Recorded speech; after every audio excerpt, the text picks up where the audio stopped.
Okay, welcome everyone to webinar number 5. So today officially we'll have a look at assessment 2 as well as findings and analysis. As always, if you have any questions, you can use the chat function and then I will get back to you later. Or you can obviously post your questions onto the assessment 2 discussion forum that you've got available to you in Moodle. So what I want to do today is basically start talking about how we're moving from where we left off with assessment 1 towards our assessment 2. So I want to tell you a little bit about the type of feedback that you can expect and then what you should be doing with it. We'll then sort of smoothly move on to talk about the assessment 2. So I'll brief you on that again. And then we'll move into looking at findings and analysis as one or two of the main sections in your report. So within the findings and analysis discussion, I want to talk a little bit about the methodology as well. So instead of just saying, okay, what does the raw data tell us? I want to also give you a bit of an insight as to how you can write up your methodology section. And obviously we will look at what the analyzed data does and how you can write that up. So I have a worked example for you, which is based on the webinar 4. So the example I had back then, we'll basically pick up again and we'll progress it today. And I will make the example available to you after the webinar as well. So you can go back and have a look at it. So if we kick off with looking at feedback, I think you probably all know this, but a lot of people still do think feedback is actually just a grade, or it might be just negative comments that we've written on your work. It's not actually true. It's any kind of information that refers to your performance or also just generally your work. So not all feedback necessarily affects the grade. Not all feedback necessarily means you have performed badly. It just means it is a comment. And generally, I like this final quote on here. Feedback basically exists in any kind of process or activity or even information that enhances your learning by providing you with the opportunity to reflect on your current or recent level of attainment. So really, we're not just talking about one number, a grade. We're not talking about written feedback that's on your assignment. We're talking about a lot of different activities and information that you can use to progress your own development. And I think one of the other keywords on here is actually reflect. That's kind of what the feedback is meant to do. It's meant to be a lot more than to just say, this is what you did wrong. It's meant to be about you taking something from it. And in units like research in business or this professional project here, where you have 2 assignments that really build on each other, this type of reflection is quite important. So you need to be able to build on the feedback you've got. And one way of actually dealing with the feedback is by thinking about sort of where it can come from. It can come from many different sources. So for example, if you have lectures or even in the webinar today, I'm advising you. That's actually part of a feedback because I am telling you what you should and should not be doing. Before the submission, you can get feedback, but obviously after the submission, you will get written comments on your assignment. In this particular unit, we have the rubrics and there will be boxes that will be ticked. So you can have a look at the content of each of those boxes. And the content, again, is actually feedback for you. Your campus tutors will have given you plenty of feedback over the last few weeks or even months already. Because every time you speak to them and then they say, I would advise you to do X, or have you thought about doing Y? All of this is actually feedback. So you've already received some of this. But then if you discuss your project with your fellow students, that's actually also an opportunity for you to get feedback. If you compare your work to the criteria that I have laid out for you, that is you creating your own feedback. And then clearly later on, I will give you a debrief. So I will create a document that summarizes some of the key points that people have done well and not so well. That's a debrief. You all get that. You can learn from that as well. So all of this is feedback. And it really helps you to identify where you are going, how you are going and how you're doing, and what to do next. So it's really all about trying to figure out, you know, where do I want to be? Assessment criteria, the goals, maybe the good grade at the end. That's all part of what you can gain from feedback. How are you doing? Obviously, feedback will help you to identify what you've done well and not so well. So you can learn how to improve and therefore what to do next. And that's probably the main thing for today, because the feedback from assessment 1 is meant to help you to develop towards assessment 2. I have emailed you all on Monday this week, and I said that your feedback will be available early next week. So obviously you will have your personalized feedback by the time I actually see you next. So that's why I wanted to make sure I included in this webinar. So really, feedback is obviously more than just your grade. And I just have to repeat myself here because there are too many people that look at the one number and then that's it. There will be nothing else that they read. That's a pretty bad idea because feedback is really crucial for your learning. There's a reason why we provide it. It is to help you develop your skills and your abilities. And it's interesting because as a professional manager, accountant, human resource manager, or marketer, as any kind of professional, you will get feedback. You get feedback from customers, colleagues, subordinates, or superiors. You will get feedback from various different stakeholders. And therefore, you need to be able to really learn what to take from it. So feedback is an opportunity for you to reflect on what you have done and where you want to go next. Please always remember as well that it is not personal criticism, but it is advice required for improvement.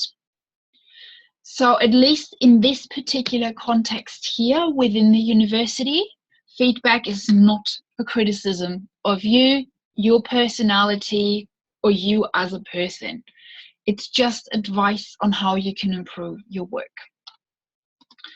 And therefore, it is really an opportunity for you to do something, for you to act, so you can improve and progress better in the future. And I want to also say that even if you have positive feedback, which does exist a lot, you should be looking at where is it, what is it for, and how can I keep this up? So comments that are positive, don't just go, oh, I'm awesome, I'm really good, I don't have to learn from this. You should use them as well to learn about what you are doing well and how you can keep this up. And as I said before, feedback has already been given to you during each of your campus tutor interactions. So it's not just the written material that you should be reflecting on, it's every feedback you've been getting throughout the term. Now, what should you not do with feedback? You should not ignore it. Please don't. A lot of effort goes into creating the feedback, and therefore please don't just brush it off and not even look at it. It is useful for you. Please do not read it. Please do not read it and rely on only your grade. Your grade is just that, it's a grade, but it doesn't tell you where exactly you went wrong. So really you need to read your feedback to identify what went wrong, what went right.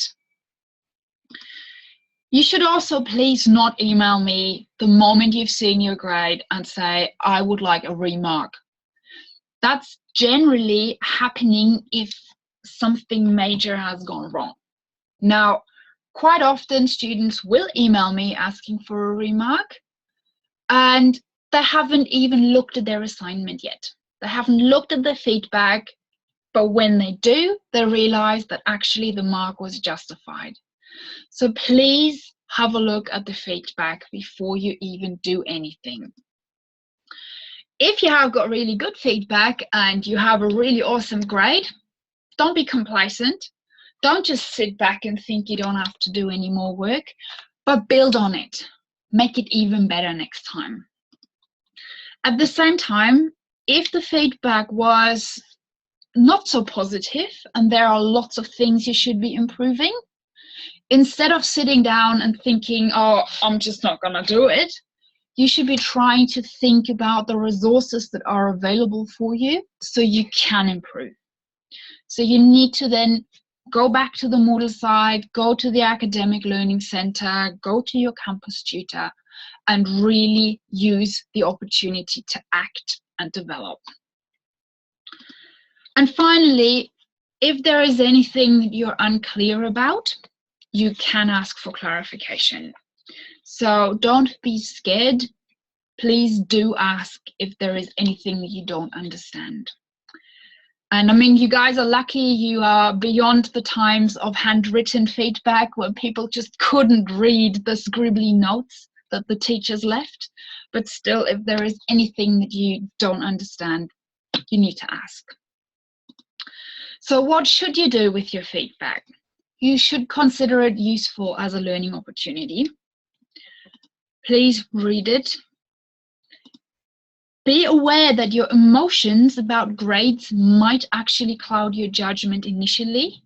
So I would say read it again. Then reflect on it and just let it sit for a while. Let it sink in. Keep thinking and read it again.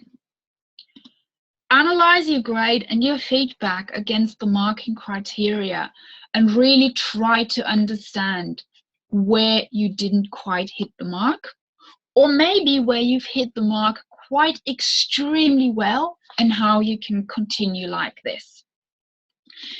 If you struggle to understand, seek clarification, and then I would suggest make an action plan to build on the feedback for future assessments. And that all of this refers to both positive and negative feedback. So whatever it is that you will get, you should be following these steps in order to make the most of the information we provide for you. So I've already said that you have received feedback from your campus tutor. Now, next week, I will be releasing your proposal marks and feedback. Within your proposal, we will have commented. So there will be the odd little speech bubble that gives you a comment regarding your work. So make sure you open that. The rubric itself contains comments as well within each of the boxes. So depending on which box is ticked, you should be having a look at what does the box say.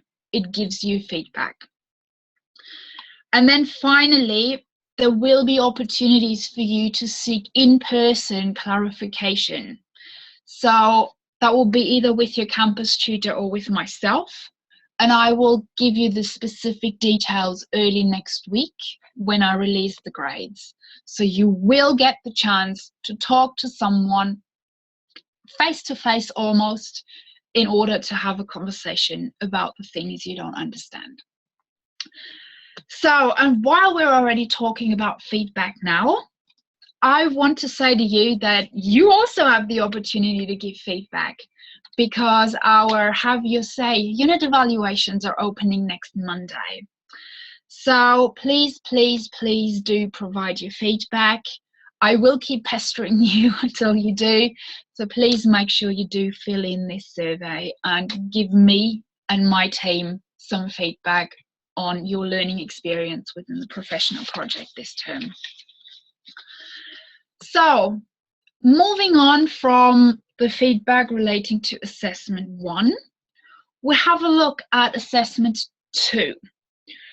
If you haven't read the briefing notes, if you haven't watched my assignment preparation video yet, then I would recommend you do that as soon as possible. Because a lot of the things I'm actually saying, you can take hints and tips from, and you can really develop your second assignment quite well based on that. So the assessment 2 is based upon your proposal. It is the report that basically concludes your project. It will be accounting for 60% of the entire unit, and it's fairly big. So it's 3,000 to 4,000 words. A lot of the work for the project report has already been done because you have chosen your topic, you have identified some aims, you have started to read the literature and so on. But what you now need to do is basically present the final report. So the rubric I will show you in a minute.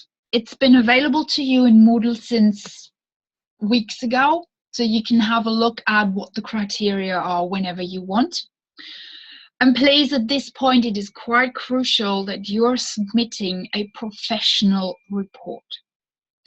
That's meant to look professional, it is meant to read like a professional document, and it has to be a report structure.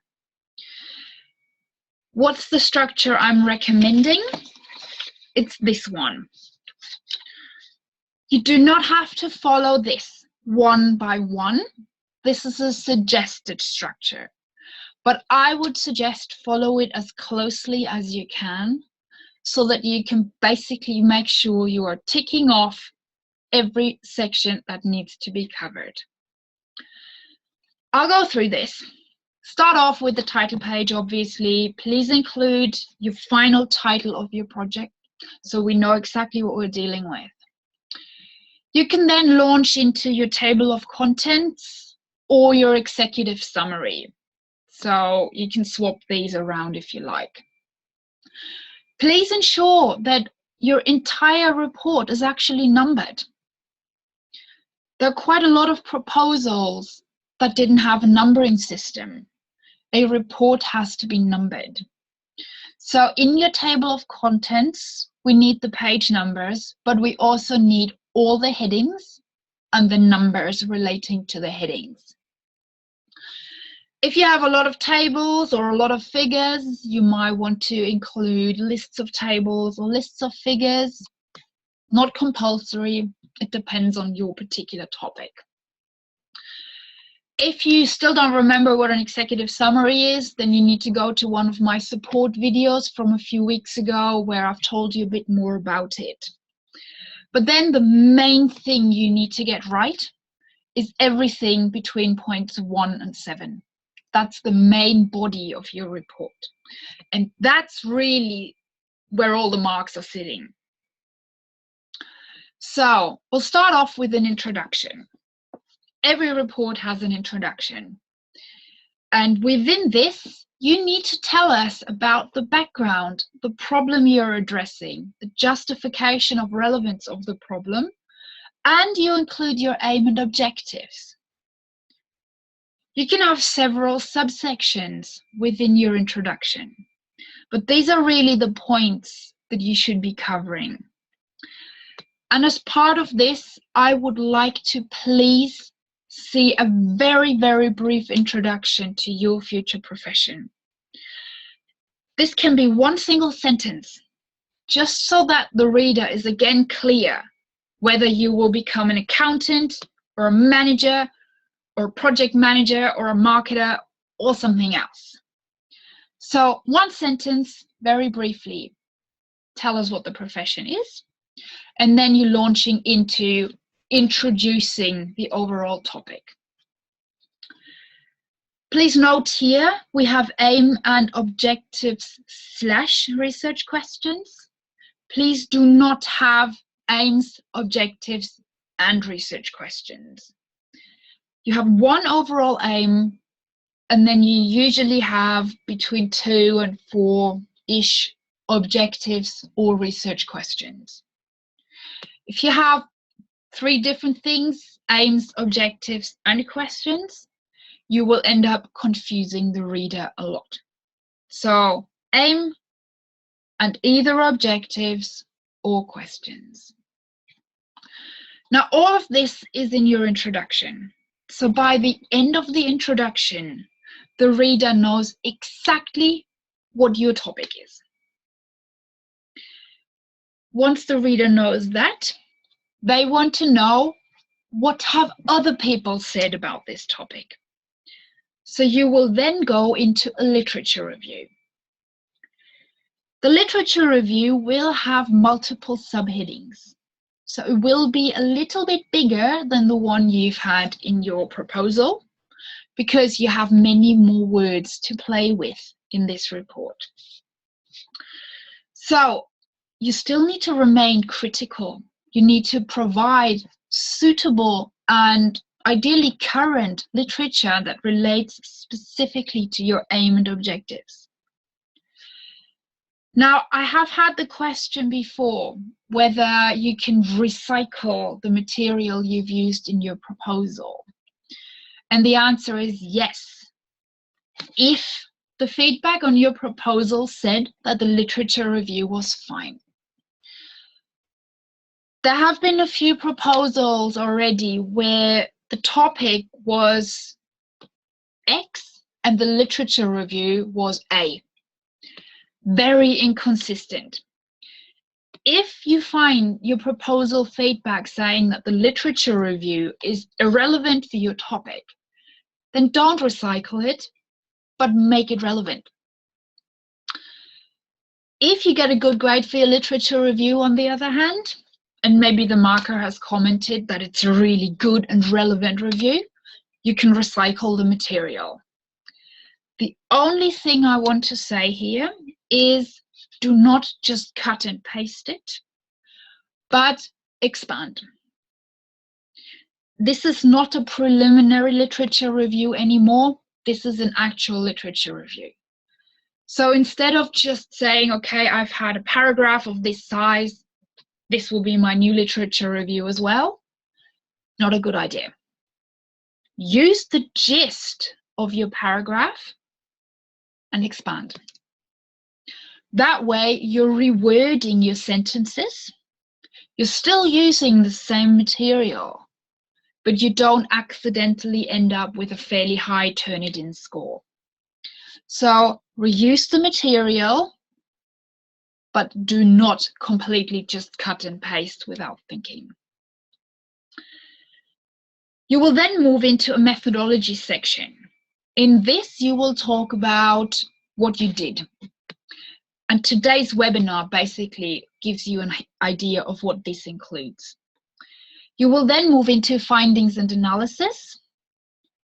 And again, this webinar will help you. So what I would suggest is put findings and analysis together. So you present them in one single section. And again, I'll tell you more later today. You will then move into your next section, which is your discussion. And that is where you compare your findings to the literature review.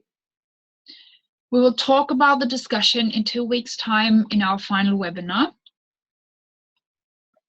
And then finally, you end the main part of your assignment with a conclusion.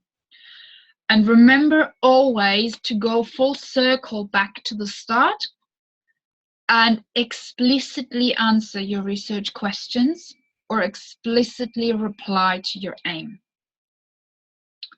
So that's the entire main body. And between the first word of the introduction and the last word of the conclusion, it should be 3,000 to 4,000 words. Everything above here and everything below here does not count within the word limit. So you have your list of references. And I did say I want at least 20 high-quality academic peer-reviewed journal articles. So if you choose to do the absolute minimum, don't expect a high distinction. You should be doing more than the minimum. We will then move into the appendices, and the logbook is the only compulsory appendix I am asking from you. Most of you have done this extremely well in your proposals, where you have screenshotted it or you've photographed it and you just attached it to the Word document. That's been working extremely well for most of you. You will have to do the same thing again in your report. I'm not asking you to scan the entire logbook, but you need to scan all the sessions from after Christmas. So you will have campus tutor sessions in weeks 9, 10, and 11. And it's those 3 that I want to see. If you choose to have any other appendices, maybe you want to show some of your data, maybe you want to show a big table or a huge graph, you can do that, but it's optional. So that will be completely up to you. Now, this is where you're submitting. That's just a screenshot from your Moodle site. And again, this actually shows you the task I have given for you. You can see it's basically the same as the structure I've just had. It includes the exact same contents.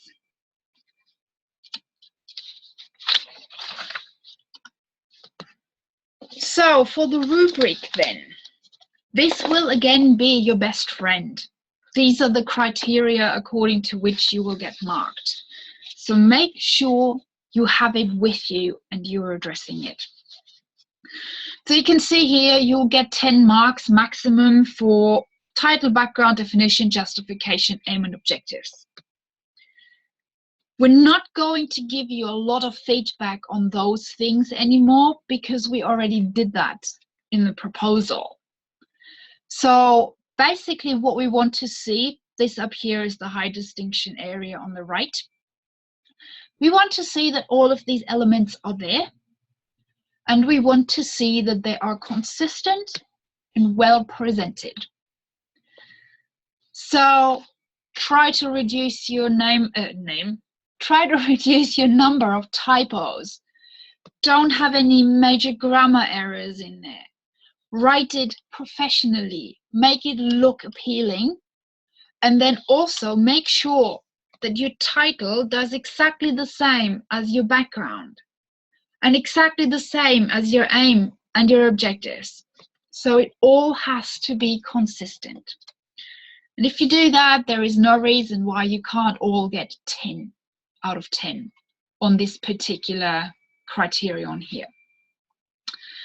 So we're then moving into the more detailed elements of this assignment, in that the literature review carries quite a lot more marks. So it's basically a quarter of your assignment. And what we want to aim for is this: a superior review of a justifiably good amount of suitable literature, excellent structure, critical throughout, and it clearly identifies the gap that you are addressing.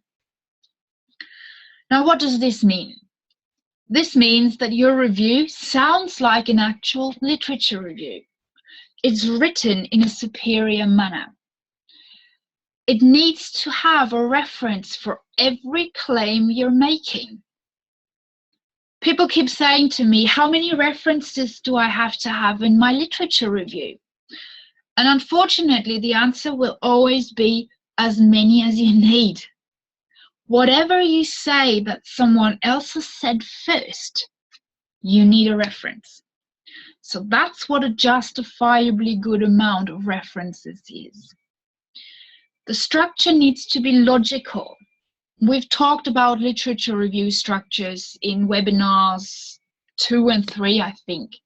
So you might want to go back to that and make sure that it's really logical and well developed. Make sure you do not just describe, but actually compare different viewpoints. I've seen a lot of proposals already now that have done this quite well. But then I've seen a lot of proposals that have even used bullet points. Author A says this, author A then says that, then he says something else. That's not critical, that's just describing. And to describe, you don't need to do a master's degree. So make sure you bring in those different viewpoints and really critique the literature. And then please conclude with the clear statement of where the gap is that your project is addressing. The gap should obviously be consistent with the title and the aim and the objectives. So that's the literature review bit. I hope you're all quite aware of what a literature review does by now. The Academic Learning Centre have set up a number of workshops relating to the literature review as well, and I know they have some good material online on their Moodle site, so you can have an opportunity to go back and have another look if you want. But I think this one might be a little bit more interesting for you because it's a bit more newer. It's something you haven't done as much, I think. So the methodology section is where you're talking about what you did. The literature review tells us what other people have said. The methodology is about what you did. So let's have a look at the high distinction again. Superior presentation of how the secondary material was identified and analyzed. And both the identification and analysis are addressed in detail to enable replication. Excellent integration of methodological literature. So what I want here is again a superior presentation. I also want to see that you can tell me in quite a lot of detail, quite precisely what you did, where your data is from, when you collected your data, what you did with it, how you analyzed it, and so on. So ideally, this is so detailed that I can read it and then I can replicate your study. So that's the perfect methodology section, if it allows you to replicate. I will show you in a little while how you can achieve this. And then I want, from the really good students, the high distinctions and the distinctions, I want to see that you are capable of including some of the literature relating to methods. So for instance, the book I keep showing to you over and over again, the Mark Saunders book. A lot of you have referenced this already in your proposal, and that's great. Keep this up. So I'll show you ways of doing that later today. Make sure you include some of that literature in your methodology section. We'll then go to the findings. So the findings is basically where you're presenting what you found, the results, and what you did with it. So we have a superior presentation of findings, an excellent structure. It needs to again be fully consistent with your aim and research questions, and it needs to be very well integrated with your secondary sources that need to be referenced.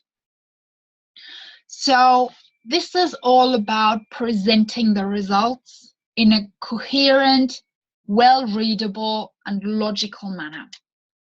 Today's webinar is the moment when I'll show you how to do it. Discussion section is then about superior and critical discussions of the findings in light of the literature.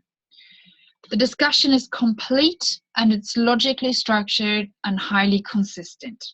That's what we're looking for. To say it in different words, you have your literature review, you have your findings, you compare them. So you have a look. Do your findings confirm the literature? Or maybe you found something new. That's what the discussion does. We're then looking at introduction and conclusion. So ideally, we have a superior introduction and conclusion.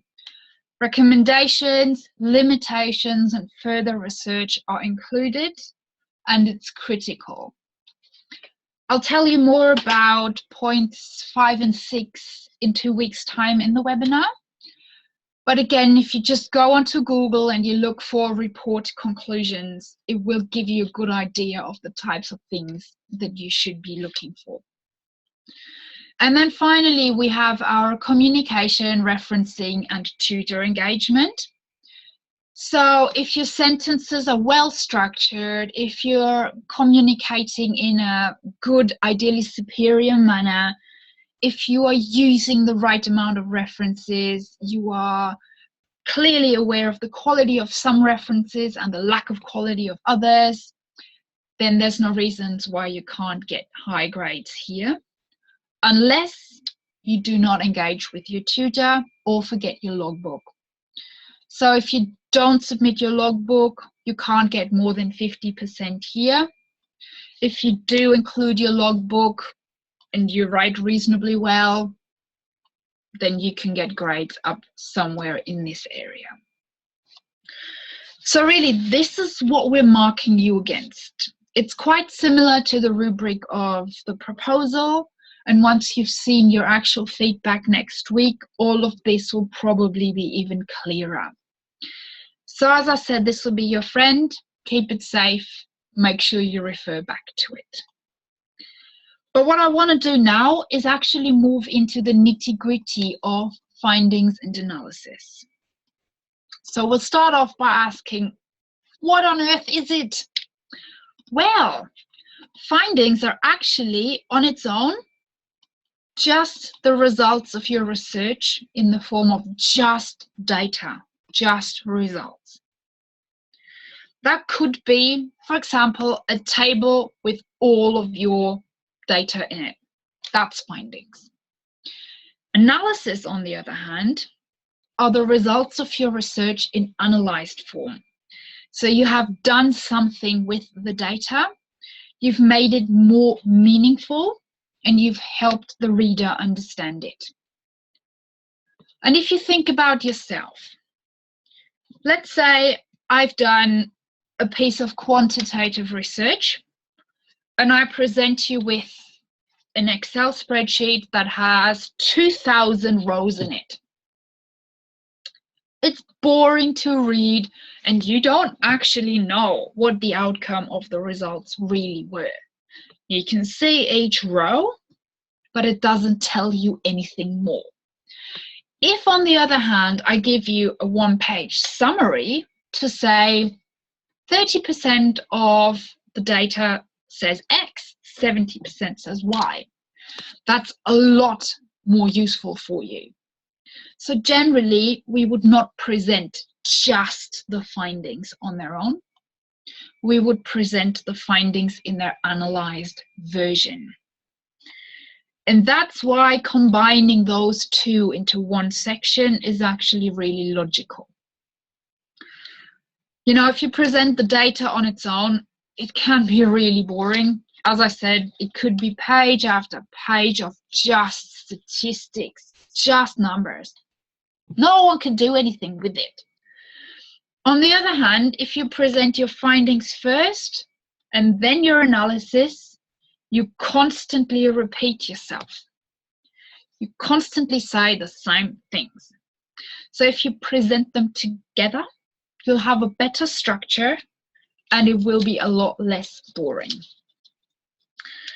Now, bear in mind, the findings and the analysis are not about explaining what you did, because that is in the methodology. And so we'll backtrack and look at the methodology first before I'll show you how to write up your findings and your analysis. You have already written a methodology section in your research in business proposals and in this professional project proposal. So the section you will write for your final report is a bit similar. But obviously in the proposal, it was very brief. And you said, well, this is what I will do in the future. In your report, it will be written about what you have already done in the past. Your proposal was written in future tense. Your report will be in past tense. So you will tell the reader what you did. At this point, please only explain what you really did do. If you chose to do qualitative research, you only talk about qualitative. So do not explain all sorts of things about methods in general, but focus on just what you did. And that means there will be no reference to primary data at all, because none of you did do primary research. So only explain what you actually did end up doing. But you need to talk about the data collection and the data analysis. So you basically have two major subsections in your methodology section. And these refer to the data collection and the data analysis. So you have to talk about how you did it. How did you collect your data? And how did you analyze your data? But within both sections, you should talk about why you did it that way. If you want to write a really good methodology section, so if you want to get your high distinction on that criterion, you explain all of this so well that someone else could read it and replicate. So you explain exactly what you did, almost on a step-by-step basis, so that the reader can really transparently see what you did. That means you have to be precise and you have to be explicit. So just to give you an example, if I base my own project research on university job adverts, if my methodology chapter says, oh, I've analyzed university job adverts, that's not detailed. It's not precise and it's not explicit. But if I say, this study has analyzed 20 job adverts from higher education institutions spread across Australia, all of which refer to jobs in lecturing that have been collected between date A and date B from the following 3 websites. I'm being incredibly detailed, and you guys could go ahead and actually copy what I did, do the same study again, so it can be replicated. In your assignments 1, most of the assignments I've read were not quite detailed, so you might get a comment that says not detailed enough. If that is the comment you have, learn from it. Watch this webinar again and put more detail. Be more precise and be more explicit. So those 2 sections you need for your methodology, data collection and data analysis. This slide basically gives you the contents. So if you go back to this slide and you cover every single one of these bullet points, then you should be fine. So you talk about the setting in which you collected your data, where you got it from, and the sampling approach you've used. And this one here, the sampling approach, is a good one to use references. I'll show you an example later. You tell us when you collected the data, and you tell us how you did it. In most cases, this will be downloading from the internet and copying maybe into a Word document. How much data did you end up getting? And then, what did you do with it? Did you record it as a Word document? Did you put it in an Excel file? What did you do? And then you move on to say what analysis approaches you've used. Again, a brilliant opportunity for you to use some literature. Tell us how you carried out the analysis. So be fairly precise in what you did and when you did it. And so really, for all of this, try to justify why. For example, if you chose to do a purposeful sampling, why did you choose that?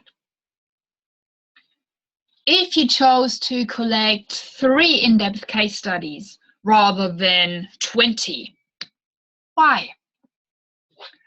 And if you don't know where you can get the justification from, then you should go back to reading about methods.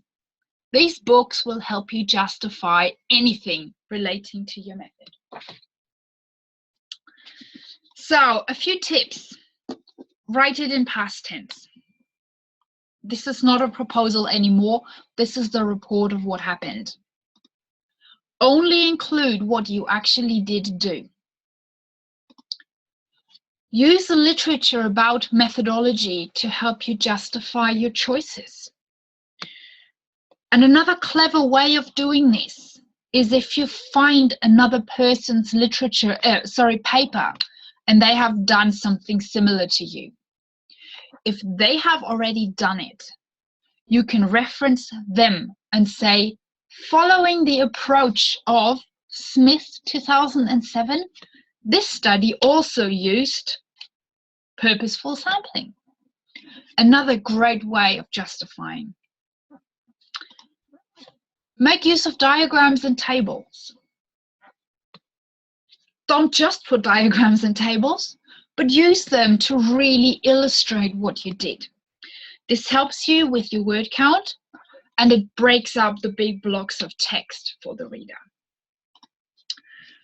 Have a look at any academic article that have methodology sections. They will teach you again quite well of how to do it. And go back to research in business and have another look at that. So once you've written what you did, you will then have to write what you found. So that's the findings and analysis section. As I've said before, you can either present findings and analysis together, or you can have 2 separate sections. I would suggest you use the highlighted approach up here. Just choose one single section. Call it findings and analysis. Makes your life much easier. There are different ways in which you can structure this. So unfortunately, there is again no one size fits all, but there are 3 main ways I would suggest you can use. You can structure it according to the key topics that you have in your data or literature review. So sometimes you will find that an academic article as well uses exactly the same structure in the literature review, in the findings, and in the discussion. Sounds funny, but it makes it completely consistent and completely logical. So you can really use the key themes that you have in your previous sections and structure your findings in exactly the same way. So for example, project title maybe might be something about the importance of social capital in HRM, continuous professional development. Social capital has two components, bonding and bridging. So your findings and analysis could have three sections: bonding, bridging, and summary. So bonding and bridging are basically presenting the findings according to the themes you have within social capital. And then you have a summary and possibly new material that you might have identified. Obviously, this will be followed by the discussion chapter where you compare it to the literature. But this is a nice way of structuring your analysis. Use the structure you already have. An alternative is to structure according to data sets. So if we have a title that says, "What essential skills do accounting firms expect of new graduates?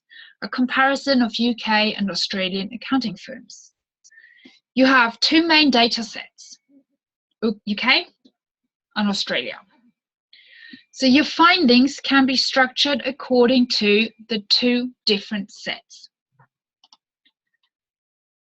You will then also summarize and bring them together afterwards in your comparison. It's another quite nice way of structuring your chapter, and it's pretty easy to do, really. So anyone who's doing comparative work, this could be your structure. Or you can structure according to your research questions or hypotheses. So for instance here, my project might have 3 research questions. What essential requirements do we need from our new PhDs? What desirable requirements do we need? And what does the recruitment and selection process look like? So in our chapter, in our section, we can then have essential requirements where we show the findings that relate to research question 1. Desirable requirements, the findings that relate to research question 2. And recruitment and selection process that relate to research question 3, plus the summary. So we're presenting our findings according to our questions or hypotheses. Again, a very, very easy way to do it and very nicely structured, plus the summary at the end. So a lot of you will now be saying, which structure is the best? The one that allows you to logically and coherently present your data. It depends on what your topic is. But these 3 are some very, very simple ways in which you can structure your findings section. You know, run your ideas past your classmates, use the discussion forum, talk to your campus tutor, so bring bullet point structures into your next meeting. Have a look at what they think. Do they think it's logical? Do they think it fits with your topic? And get feedback from the people around you. If you want to see other examples, then you can have a look at published academic papers. And what I did is I've taken 2 of my own papers and a 3rd one, and I've basically explained what each of those papers have done. So if you go to Moodle Week 8, you can see examples of findings and analysis sections in which I have told you what the structure looked like. So you can really replicate what these papers have done.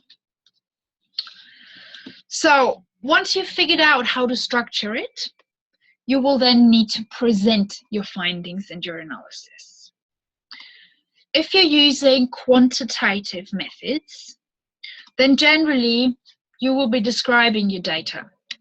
That's what goes into the analysis section. You use descriptive statistics, like pie charts, frequency charts, or some other kind of diagram.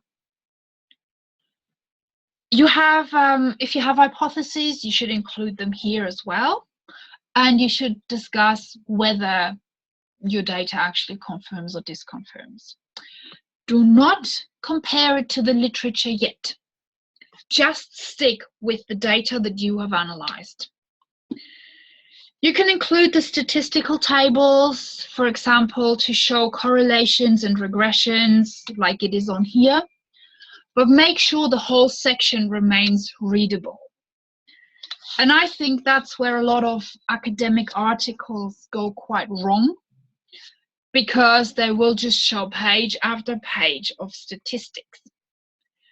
But then these are articles for publication in scholarly journals. Yours is a project report, so yours needs to be more readable. In that case, you can use any of those approaches on the slide here, but always bear in mind it needs to look like a professional report. So if you find your tables are just too big, maybe it's a matter of putting them in the appendix and creating a more condensed version for your section. So at this point, please bear in mind that it is not enough to just put pie chart after pie chart after pie chart. You need to include words that explain the charts. I've seen this in assignments in many different other units where people just say, see figures 1, 2, 3, and 4.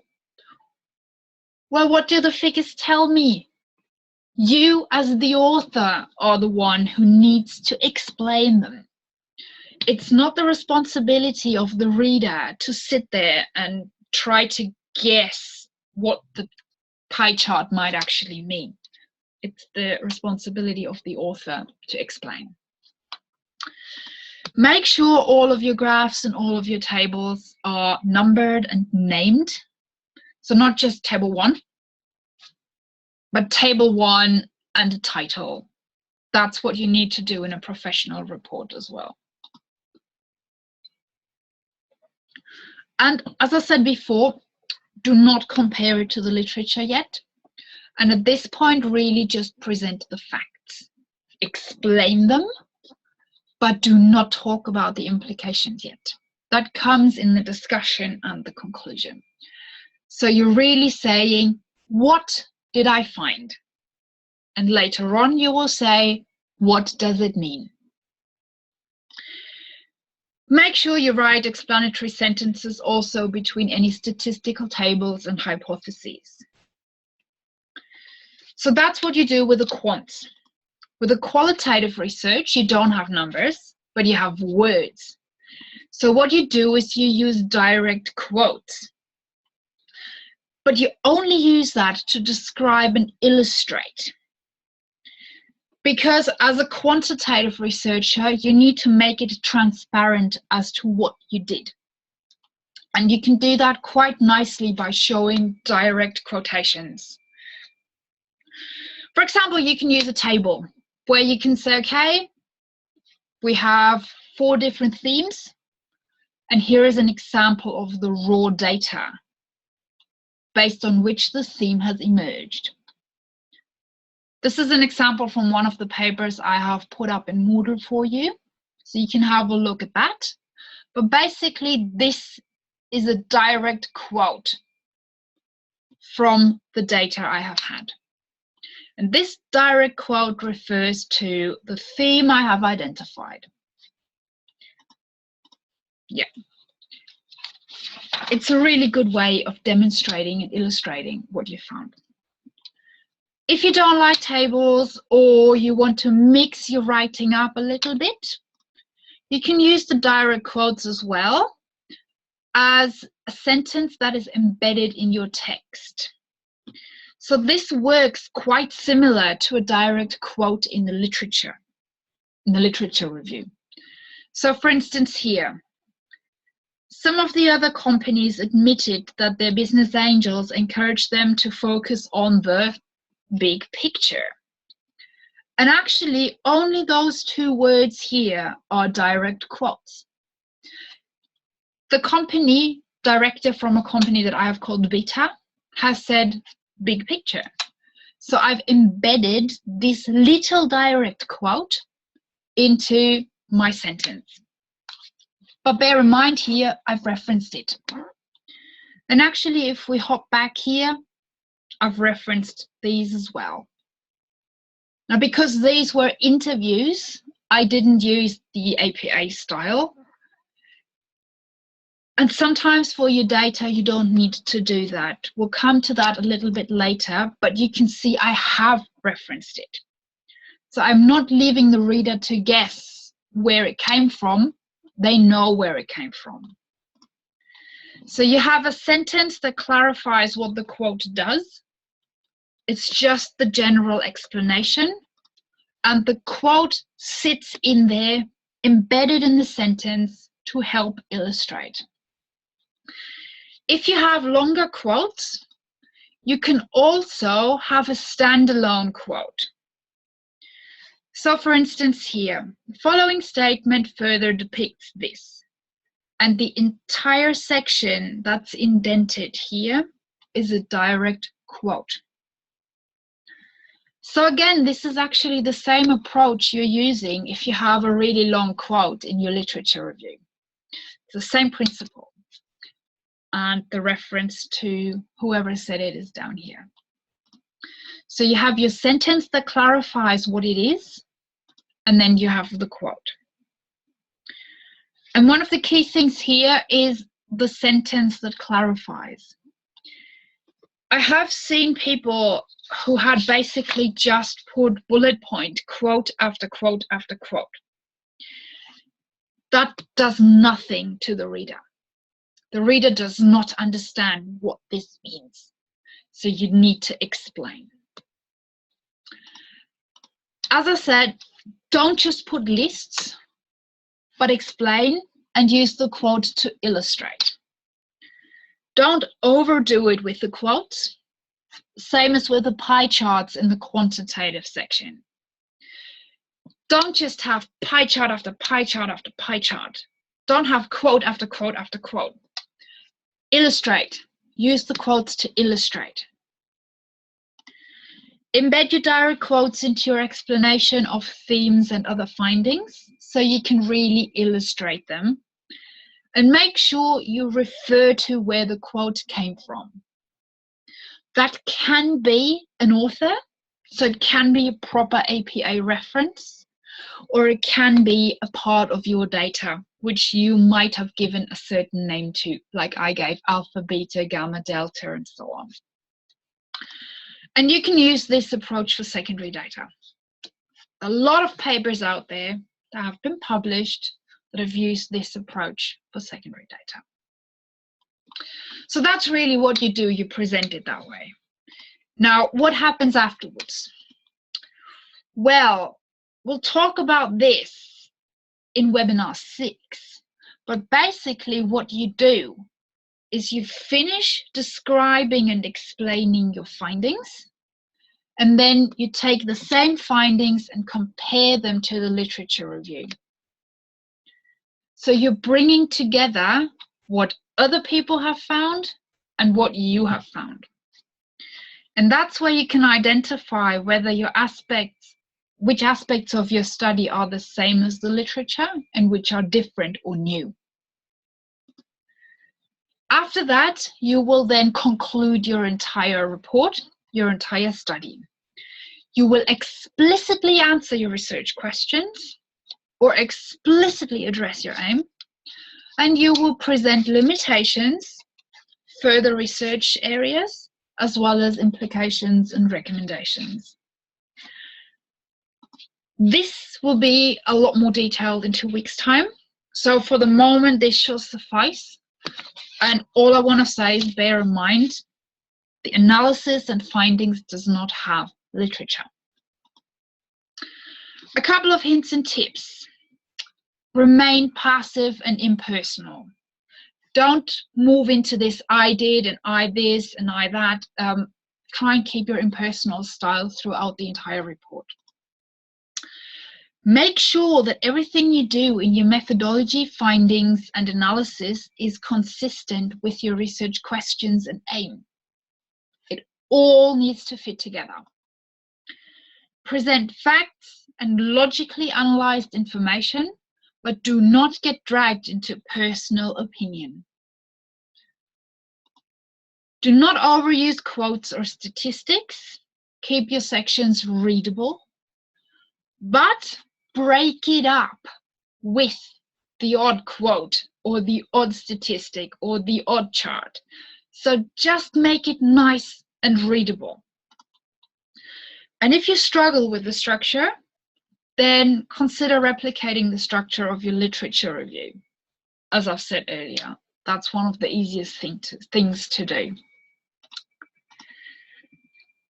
If you realize that you've got too many words and the word count is already reached, then maybe use tables and diagrams to display some of your data. These need to be logical, readable, and to some extent explained in the text. But at the same time, you can put quite a lot of text into the tables, so you end up within the word count. If you have larger tables, detailed quotes or something, you can use an appendix. But please don't just say, okay, I'm just going to put everything there and I'll leave it to the reader to decide what to look at. It's not the reader's job to do the hard work. It's the author's job. So don't just put everything there. Make a reasonable decision. Okay, so I hope I've been able to give you an understanding in more of a theoretical way of what to do for these three sections. What I want to do now is go back to our worked example from webinar 4. If you remember, in webinar 4, we did look at how to collect and analyze some qualitative and quantitative data. I will very briefly go through the analysis again now, but what I really want to focus on is how to write it. So this will be more of a writing example. If you want to know more about the analysis, then I would suggest you go back to the recording of webinar number 4. So remember, those of you who've watched it or who've been present, we actually did this based on my profession as a lecturer. So the proposed title I had was Got a PhD, but how to get a lecturing job? An exploration of Australian higher education recruitment practices for new business PhDs. This was the topic I wanted to do. Now, what I then did, and I showed you this, I went to the job listings on a number of different websites, and that's where my data was. Basically, the job adverts. I did say that I did this between the 15th of November and it's still ongoing now, but I can start writing up my analysis already now. So, as a revision, to analyze the data, I had these massive amounts of words. The job adverts consist of words. So, I ended up coding it first. I coded things such as essential qualification or essential skill. And then I created a little display to show the codes and the relationships between the data. I then created themes. So I had different codes that I pulled together into bigger themes, such as everything to do with essential, the essential qualification, the essential skill, the essential experience was included within theme 1, which is the essential requirements, and so on. I then displayed the themes and their relationships. And then I compared them all so that I can identify commonalities and differences. Eventually, I'm meant to be concluding by answering all of my research questions. So remember, this is part of my data. This is actually an extract from a job advert. So for instance, it has here essential completion of a PhD. So my code was essential qualification. Down here, a grad cert in higher education was desired, so that was a desirable qualification. I then coded this here as an essential skill because it says that we need to have essential demonstrated competence in teaching. And I went through the entire job advert and coded everything like that. I then tried to somehow display the whole thing. So I put all the essentials on one column, all the desirables here, and I had the different types of things that were required on the rows. And this type of display actually enabled me to look at the theme essential and the theme desirable in one single slide or piece of paper or whatever you did. So I've then started to analyze the data, where I really tried to display it within a table format this time to see, you know, how many of the actual job adverts were dealing with each of my criteria. So for instance, here, essential qualification, everyone is asking for a PhD. That is quite an interesting finding in itself. And the only way I could have found this is by displaying it in a table format like that. So that was the qualitative example I had in webinar 4. The quantitative, by using the same data, we first established the measures. So for instance, we said PhD required, yes, we're coding it with 1, no, we're coding it with a 0. Teaching experience required, we can code it in many different ways. We would then identify the data, which we've done. We went through and got the job adverts. We then collected the data by building a database and by coding and entering the data. So sometimes this might have meant that you had to recode something.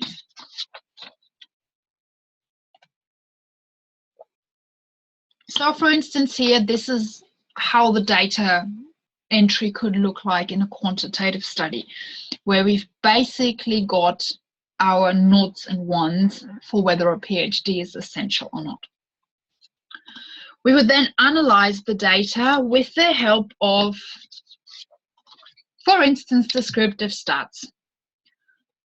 Really interesting here to see that a vast majority of universities require a PhD as an essential criterion. Good way of describing the data. We could do some hypothesis testing, but I would suggest you have a look back at research in business to see how the hypotheses are being tested, or how correlations and other types of more complex statistical analyses are carried out. But we could do that based on the Excel data set we would have by then. So all of this was a revision of what we've already looked at. Now, we've done the analysis. We know what the findings are. How do we actually write it? And that's what I want to do now. So really, that will be the main focus here of the worked example. I would suggest the following structure. In your methodology, you start with a reminder of the purpose of your study. Keep the reader engaged. Tell the reader again what's the main aim of what you're trying to achieve. Then move on to explain your data, how you collected it and why. So that's your data collection. And then you explain your data analysis and why you chose these approaches. Include your methodological literature. And some of this you can find in Moodle for professional project. Some of it you can actually find in your research in business class material. But in order to help you even more, I have created a couple of documents which look a little bit like this, and I will show you one of them in a minute. These will be available in week 8, just next to the webinar slides. Because actually you can use these documents as a structure to help you write up your methodology section. To do this, I'm going to have to go to a different document now.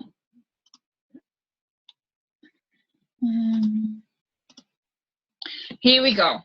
This is the one that I meant. So what you should do at the start of your methodology section is remind the reader of the purpose of your study.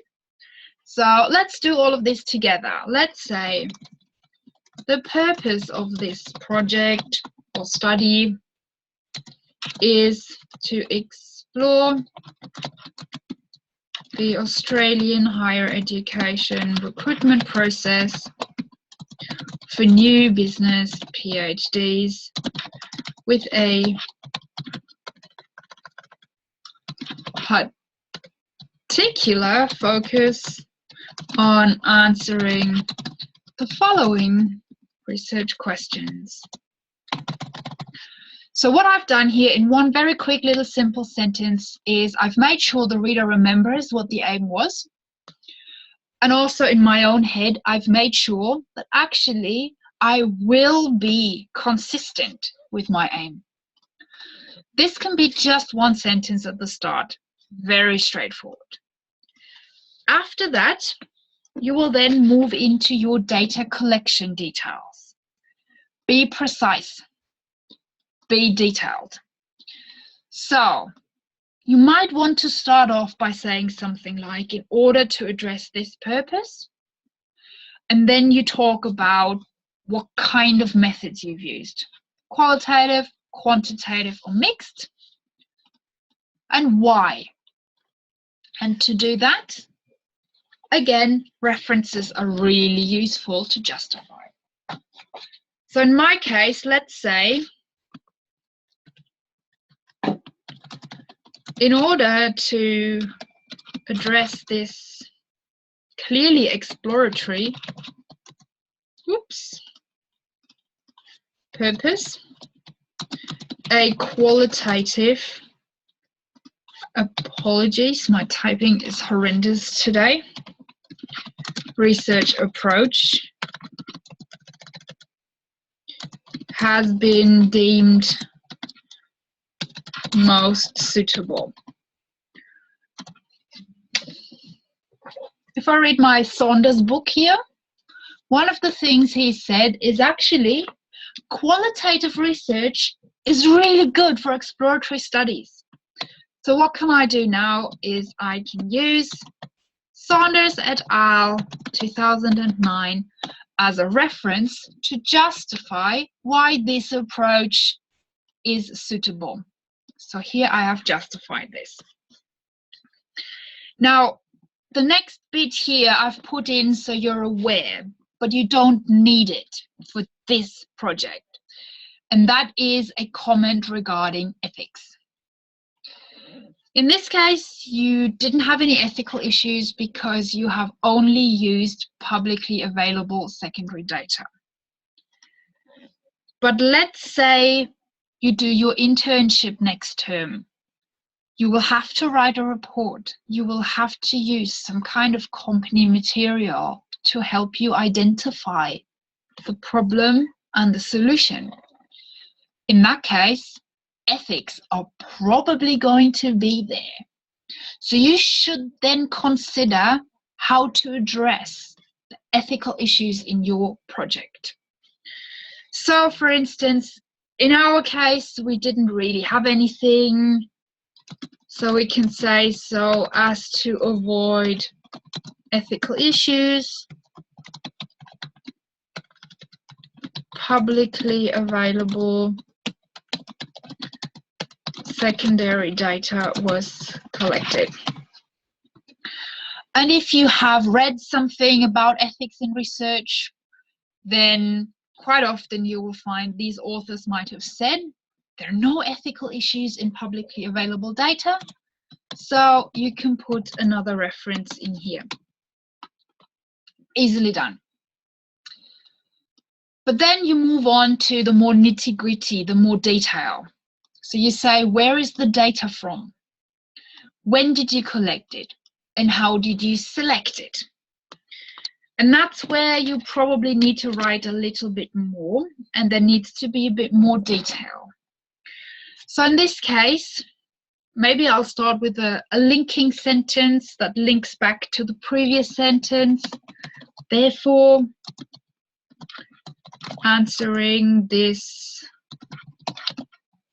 project's research questions required access to publicly available information about the recruitment and selection process of new business PhDs in the higher education, in the Australian higher education sector. I can then say, to achieve this, the data for this project consists of job adverts posted between 15/11/16 and 15/01/17 by Australian higher education institutions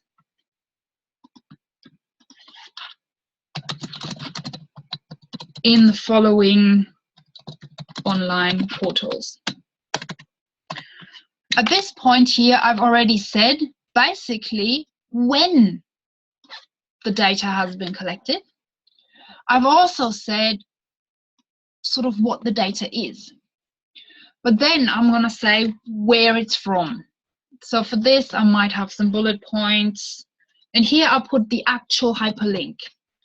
Let's say unijobs.com.au, uniroles.com.au, and seek.com. So you're really quite specific, you're precise. Where did the data come from?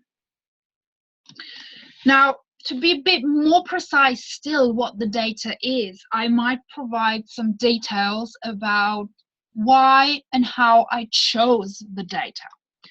So in this case, I'm going to say, since the portals contain university jobs other than those suitable for new PhDs, the portal's filters were used to identify only those jobs, job adverts even, with the characteristics identified in Table 1. So what I do here is I'm being quite precise as to what data I've collected. So I'm trying to ensure that someone else can replicate it. Let's insert a little table in here. Let's say, oops, characteristic 1. Obviously, we need to number it and name it. Table 1, characteristics used to identify suitable data.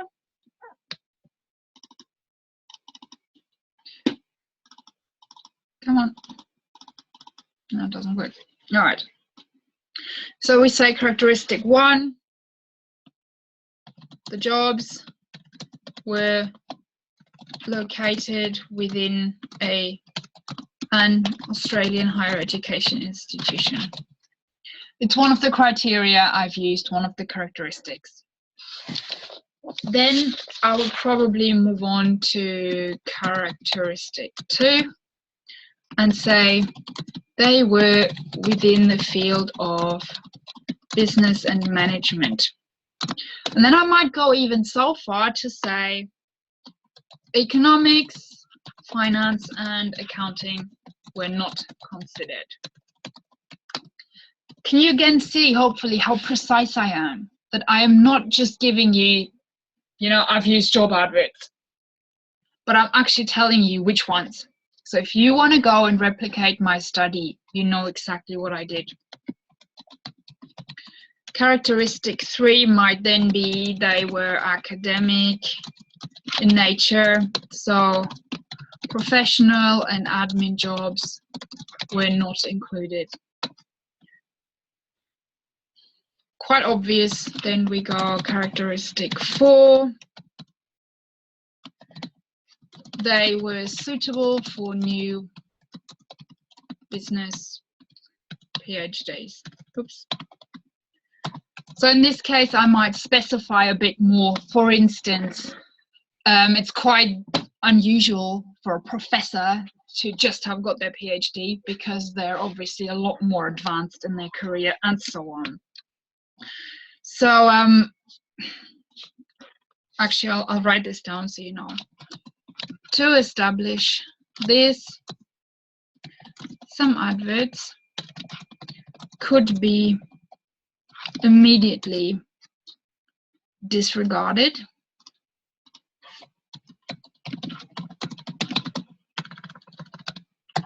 For example, given professors, as these tend to require more academic experience. We might have a reference for this. For example, we might have Queensland University of Technology that has said something about this. And then we might say other adverts could be disregarded after initial exploration of the contents. For instance, senior lecturers, as such positions required at least 5 years post-PhD experience. CQU 2016. So you can see here what I've done is actually I've been again quite explicit, and I've explained why I've chosen to regard or disregard certain types of data. There might be more, there might be less. So it couldn't be always 4 characteristics. Sometimes it's more, sometimes it's less. But as I say, the key is replication. Now, once you've explained how you chose the data, you will then talk about the sampling. So basically, out of all these data that fits the characteristics in here, which ones did you choose? How many and why? If you use quantitative methods, you should then also talk about how you measured certain things. So in my case, for instance, I might say after the above filters have been used, a total of 265 positions were identified, which could be suitable for a new business PhD. So this here would be our population. This is the total amount of potential data we use. Following the approach of other qualitative researchers, you can put references here.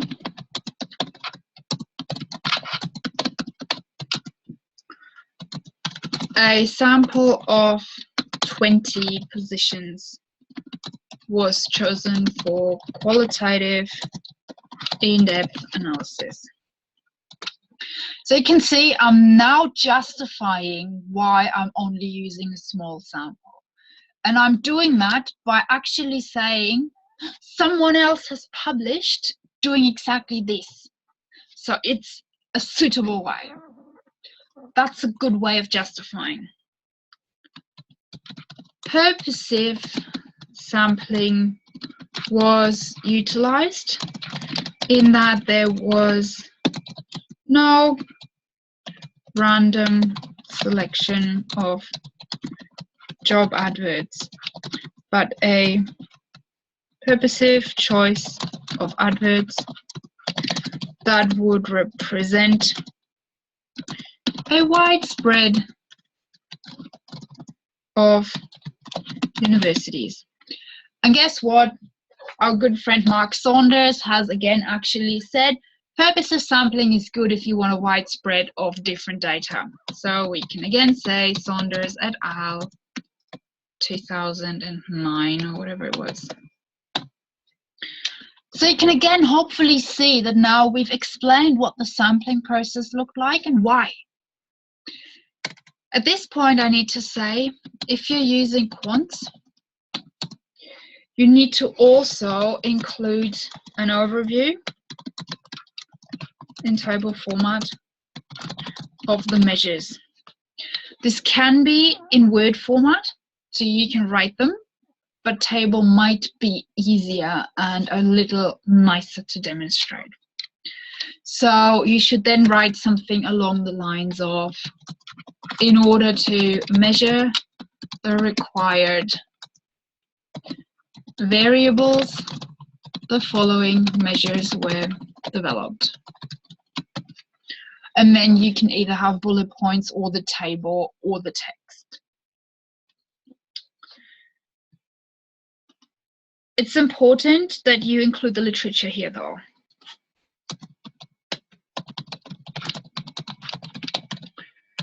So if you're saying you're measuring satisfaction according to a very particular job satisfaction paper, then obviously you include the reference to that particular paper. So it's not just about you developing your own measures, but also justifying where the measures have come from. Now, towards the end of the data collection section within your methodology, you should consider including a brief overview of the data. Now, I've seen this work quite well at the end of the methodology or at the start of the findings. So it's really up to you where you want to put it. So for instance, you might say something like, Table 2 shows a brief overview of the 20 job adverts in this project. And then we have our Table 2 overview of this project's data.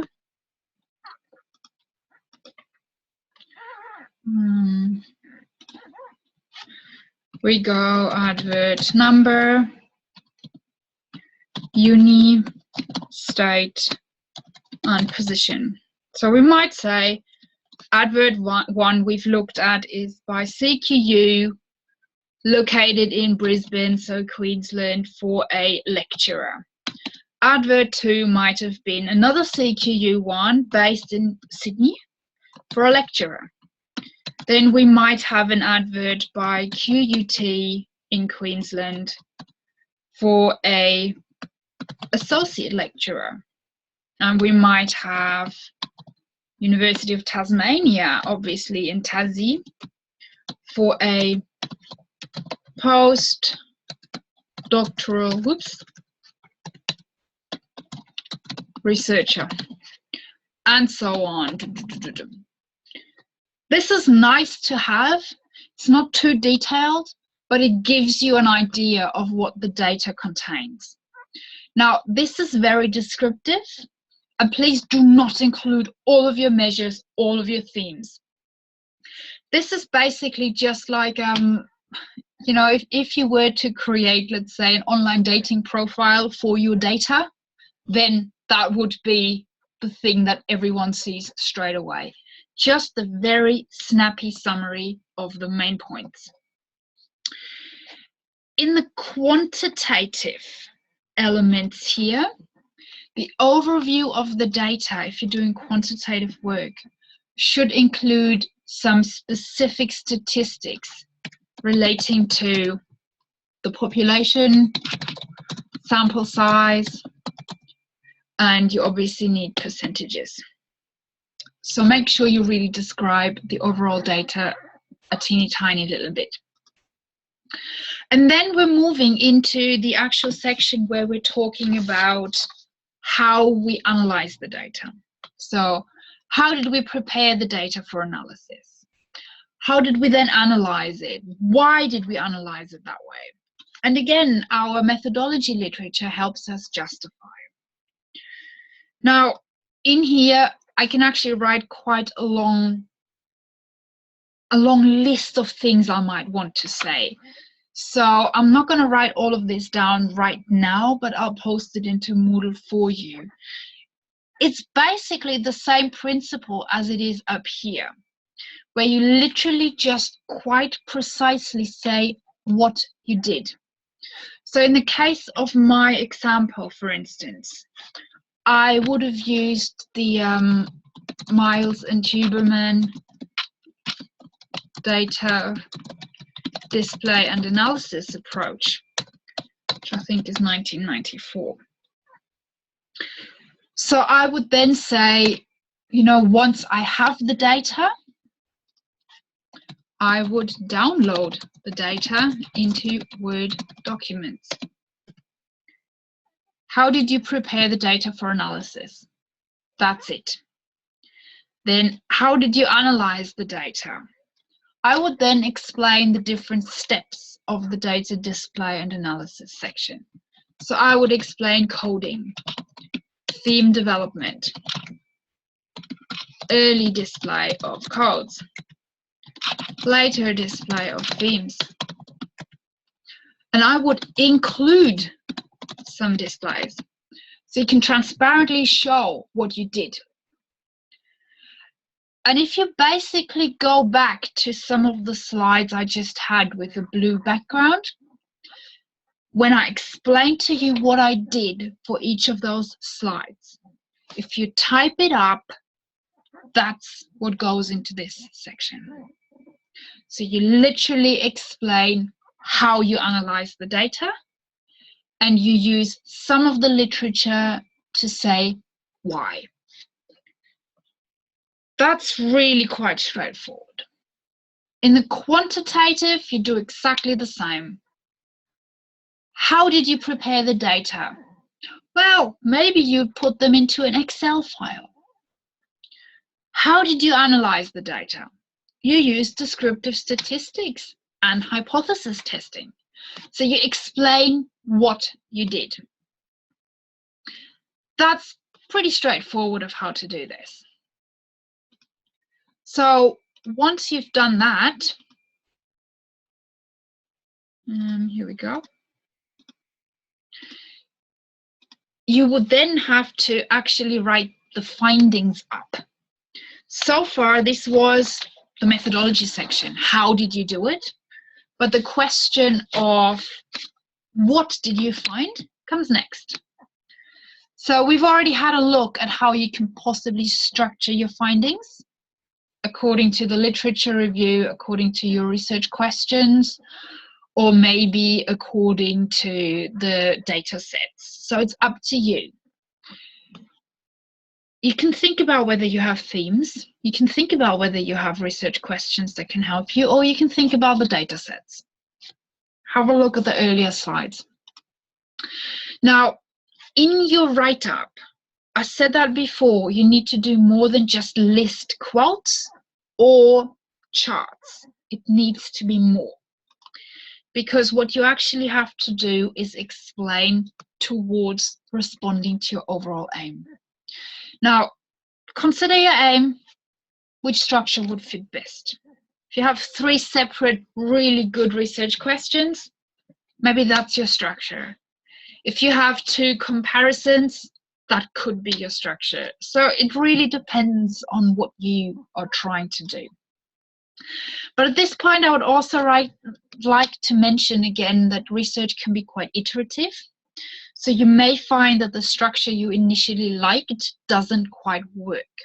So don't be too blinkered. You know, if you have a structure and it just will not work, maybe you have to change the structure.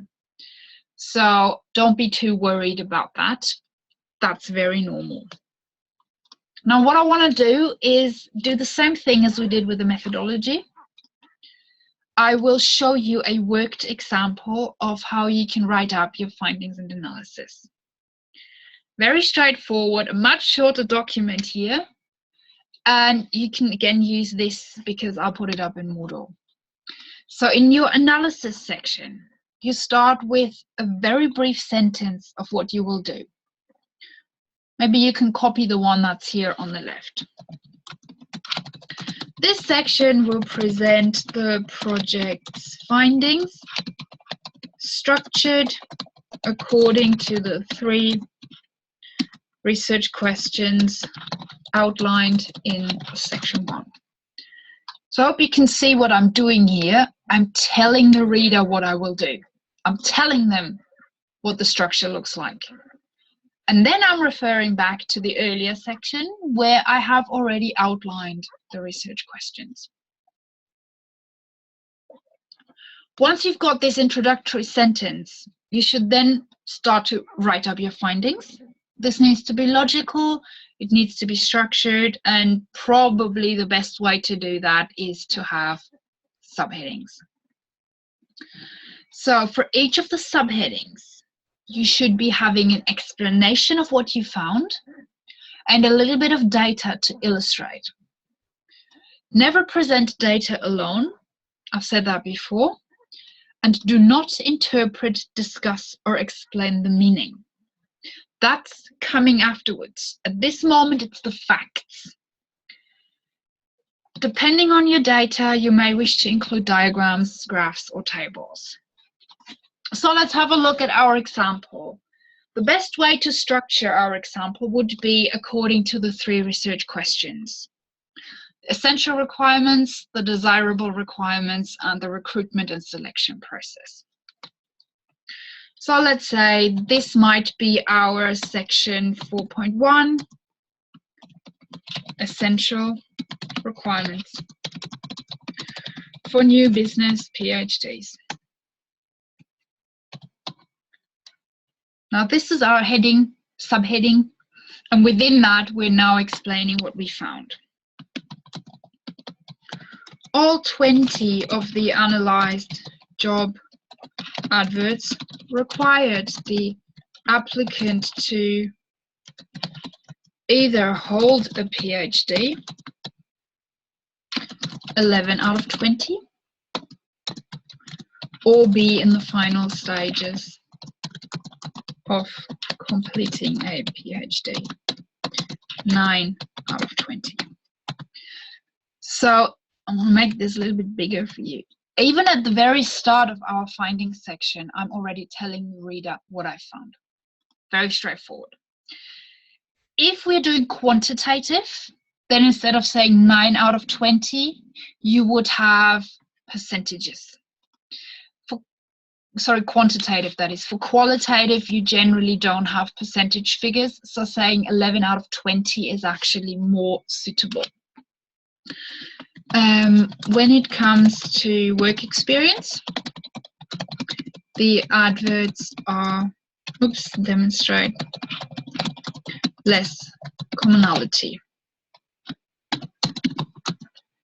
All senior lecturer positions require extensive teaching and coordination experience.